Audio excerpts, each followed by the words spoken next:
ఇది ఒక చెత్త ప్రభుత్వం, చేతగాని ప్రభుత్వం. ఇది ఒక ఉదాహరణ మాత్రం ఇచ్చాను. ఇక్కడ రాళ్లేశారు మళ్ళా చూశారా?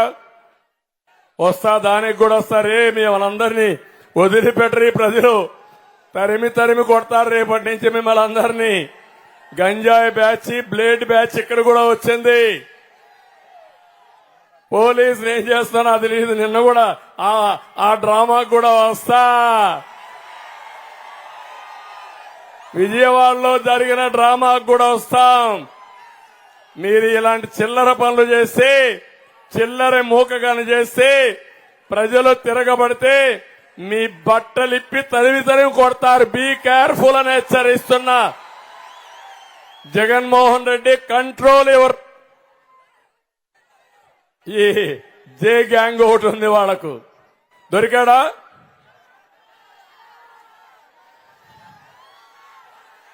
లేదా? దొరికినట్లేడు. ముందు రాళ్ళేశారమ్మా. ఇప్పుడు ఈరోజే పవన్ కళ్యాణ్ గారు తెనాల్లో మీటింగ్ పెడితే చేతగాని పిరికి పందలు ఆయన వరాహి పైన రాళ్లేశారు. ఇప్పుడు నేను అడుగుతున్నా మిమ్మల్ని అందరినీ, ఇది తప్పని గట్టిగా చప్పట్లు కొట్టి నిరసన తెలియజేయండి. తమ్ముళ్ళు, ఆడబిడ్డలు, మీకు జ్ఞాపకం ఉందా? విశాఖపట్నానికి నేను వచ్చాను. జ్ఞాపకం ఉందా మీకు? వస్తే నన్ను విశాఖపట్నం నుంచి బయట రానియకుండా ఈ వైఎస్ఆర్ కాంగ్రెస్ గూండాలు అడ్డుకుంటే ఈ పోలీసులు ఆ రోజు చర్య తీసుకోకుండా ప్రేక్షకులుగా ఉండి నన్ను తిరిగి పంపించారు. జ్ఞాపకం ఉందా అని మిమ్మల్ని అడుగుతున్నా. నేను అమరావతిలో నేను రైతులకు సంఘీభావంగా నేను వెళితే నా మీద వైఎస్ఆర్ కాంగ్రెస్ రౌడీలు చెప్పులు, రాళ్లు, అదే మరి కర్రలతో దాడి చేశారు. ఆ రోజు డీజీపీ సమాధానం చెప్పాడు. ఏమన్నాడంటే, ఈ రోజు వ్యతిరేకత ఉంది, చంద్రబాబు నాయుడు అంటే ప్రజాస్వామ్యంలో ప్రొటెస్ట్ చేయొచ్చు, రాళ్లతో దాడి చేయొచ్చు, కాబట్టి నేను సమర్థిస్తున్నాను. సిగ్గు లేకుండా డీజీపీ చెప్పాడు. జ్ఞాపకం ఉందా నేను అడుగుతున్నా. మా ఇంటికి ఒక ఎమ్మెల్యేగా ఉన్న వ్యక్తి రాళ్లు, కర్రలు తీసుకొని వస్తే నేను నివారిస్తే మన మీద కేసులు పెట్టి ఆయన నా అపాయింట్మెంట్కి వచ్చారని చెప్పారు. ఇవన్నీ నేను ఎక్కడ పోయినా నా మీద రాళ్లు వేశారు. అవునా కాదా అని అడుగుతున్నా మిమ్మల్ని. రాళ్ల దాడి చేశారు. నేను ఒకే మాట చెప్పాను, క్లేమోర్ మైన్సే నా పైన వేస్తే లెక్క పెట్టుకొని నేను మీ రాళ్లకు భయపడతానా అని చెప్పాను. నిన్న జరిగింది. నేను అడుగుతున్నా, ఇంతమంది పోలీసులున్నారు. ఏదైతే జగన్మోహన్ రెడ్డి గారు వచ్చారు, రోడ్డు మీద తిరుగుతా ఉంటే కరెంట్ ఆఫ్ అయిందంట. ఓకే, ఎవరు ఫెయిల్యూర్? నా గవర్నమెంట్. ఇప్పుడు ఎవరి గవర్నమెంట్? ఎవరిది బాధ్యత? ముఖ్యమంత్రి పైన రాళ్లేస్తే నీకు సిగ్గు లేదా? ముఖ్యమంత్రిని అడుగుతున్నా నేను. నువ్వే కదా ముఖ్యమంత్రి, నేను కాదు కదా. ఒకప్పుడు కోడి కత్తి డ్రామా చేశావు. గొడ్డల వేడితో బాబాయిని చంపి ఆ నేరాన్ని నా మీద మోపేదానికి ప్రయత్నం చేశావు. ఇప్పుడు నీ చెల్లులు అడుగుతా ఉంది రోడ్డెక్కి, జగన్మోహన్ రెడ్డి సమాధానం చెప్పు. బాబాయిని చంపిన వాడికి ఎంపీ ఇచ్చావు, నిన్ను నీ పార్టీకి ఓటేయడానికి లేదు.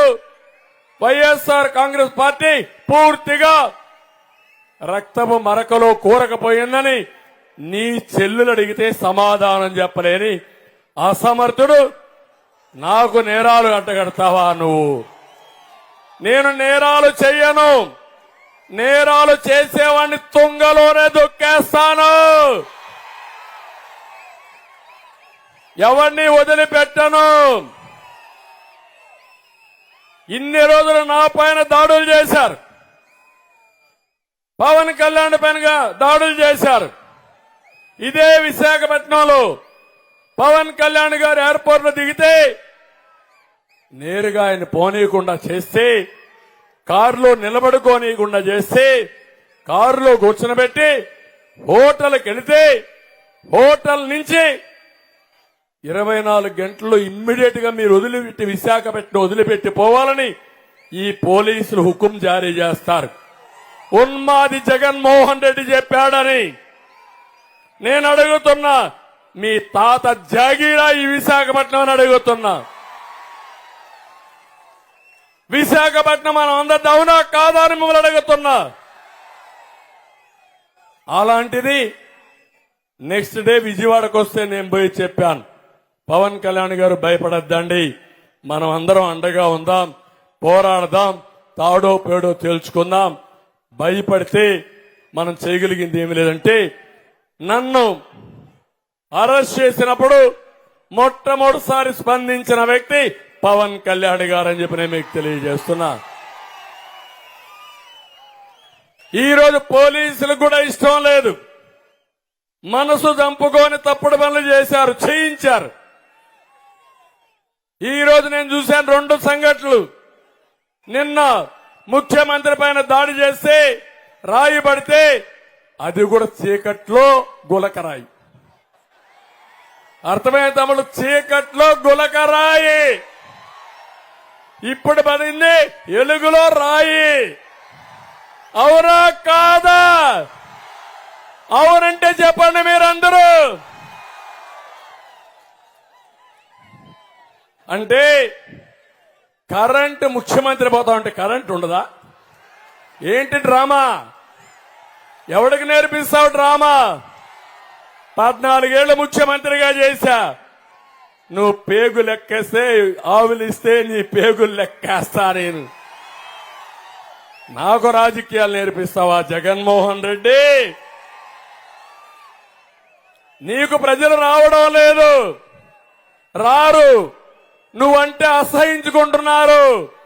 ఎప్పుడెప్పుడు నిన్ను వదిలించుకోవాలని బాధితులంతా ఒకటి అయిపోయారు. అందరం బాధితులమే. ఈ రాష్ట్రంలో నేను కూడా బాధితుడినే, అవునా కాదా తమ్ముళ్ళు అని అడుగుతున్నా. మా తమ్ముళ్ళు బాధితులే. ఇక్కడ ఎమ్మెల్యే శ్రీనివాసరావు బాధితుడే, శ్రీనివాస్ బాధితుడే, భరత్ కూడా బాధితుడే, మీరు బాధితులే. నిన్నే ఇక్కడ చూశారు, రాధిక ఒక అమ్మాయి విడో, సింగిల్ గా ఉంటుంది, ఒక అమ్మాయి ఉంటుంది ఆ ఇంట్లో. ఆ అమ్మాయి ఇంటి పైన ఏదో డిస్ప్యూట్ ఉంటే నాకు పట్టా ఇప్పిస్తాడంటే ఆ వార్డు ప్రెసిడెంట్ కి సుభాష్ అనేవాడు డబ్బులు ఇస్తే చేస్తా అన్నాడు. డబ్బులు ఇచ్చింది. డబ్బులు ఇచ్చిన తర్వాత కొన్ని రోజుల తర్వాత ఇంటి పక్కన జాగా ఉంటే దాన్ని కొట్టేయడానికి ప్లాన్ చేశాడు. ఆ అమ్మాయి అడ్డపడింది. ఇది ఎక్కడ న్యాయమని అడ్డపడితే పెట్రోల్ పోసి తగలబెట్టడానికి ప్రయత్నం చేస్తారా మీరు? కబద్దార్, జాగ్రత్తగా ఉండండి. బెదిరిస్తే భయపడరు. ఇప్పుడు నువ్వు బెదిరిస్తే తిరుగుబాటు చేసే పరిస్థితికి వచ్చారు. వినకపోతే తిరిగి తిరిగి తరిమి మిమ్మల్ని చేసే పరిస్థితిలో ప్రజలు వచ్చేసారు. అవునా కాదా అని అడుగుతున్నా.